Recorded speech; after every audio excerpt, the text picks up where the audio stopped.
Sam Bison, did you hear Jaguar's coming back? You're pulling my leg. There's no new movie news. No, they're bringing it back in a new animated series coming on Netflix. Oh, peace, Shaw. Like they'd really bring back Jaguar.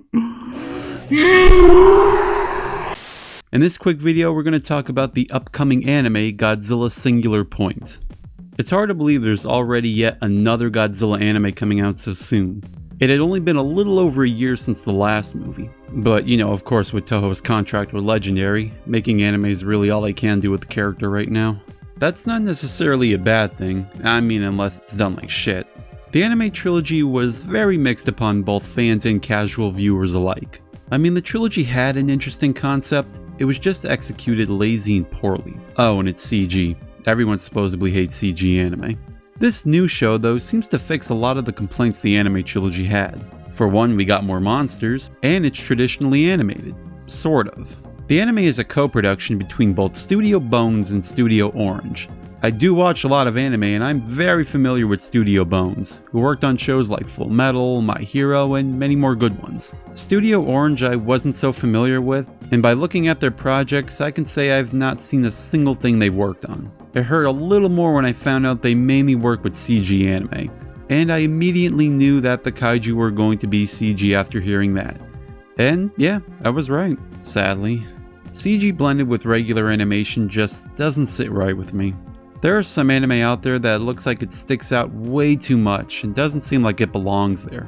Traditional animated monster battles, I don't know how to put it, but they just seem like they have more weight to them. The kaiju feel like they have a sense of mass when they're on screen, compared to their CG counterparts that lack any sense of weight to them, especially when they're moving like Sonic the freaking Hedgehog. A similar show that did what this anime is doing was the 2018 Gridman, and I thought it was just okay. I just hope this doesn't become the norm for kaiju anime going forward, but it's really starting to look like it is. Anyway, let's focus on the monsters. I'm a little mixed with some of the redesigns, especially with Rodan, who I thought was just a regular Pteranodon when I first saw him. And don't act like you weren't thinking it either. I'm sorry, but he's definitely the weakest design-wise. With him just looking like a normal dino, the close-up doesn't really do him any favors either. He looks too goofy. Anguirus was another one I didn't care for at first, but he's slowly starting to grow on me. Titanosaurus is my favorite of the redesigns. He looks like Godzilla merged with a Liopleurodon, you know, the dinosaur in Jurassic World. And I only bring up Godzilla because of the similar back spikes. He looks awesome, and I wish Toa would use the character more often. Jet Jaguar is seen motionless for one shot, and I really don't know how I feel about him yet. I mean, at first I thought he was fine, but now that I'm really looking at him, his design is kind of falling off for me. I mean, I get he's not finished yet, but I don't care for whatever this in the middle is. The surprising one of them all seems to be Gabara. I can't blame any of you because I was shocked just as much when I saw him.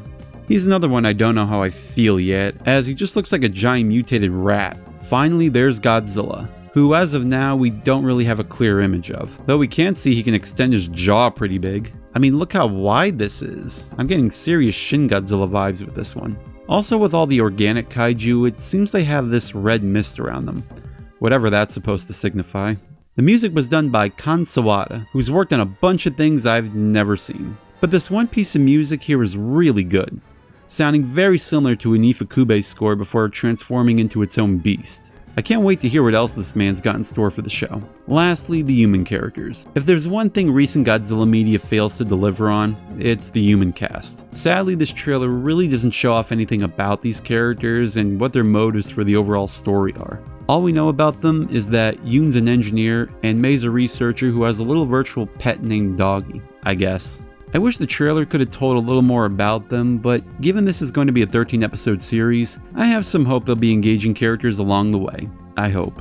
There's also a character sheet that shows more people who may or may not be in the show, with more than half of them looking very uninteresting to me. Overall, I'm excited to finally see an actual Godzilla anime series. I mean, yeah, there was Adventure Godzilla Land, but who the hell thinks of that? Again, I wish the trailer would have given us more insight of a story, but I feel it was directed in a way to give fans some time to get used to the redesigns of the kaiju, which I'll admit is a smart move, but god, I hate Rodan's design. My last differences video, I let you the fans decide on the next movie I should do a differences video for. And it was kinda close, but Invasion of Astro Monster won out in the end. I'm currently working on the video now, so look forward to that in the future. Until then, take care, and thank you for watching.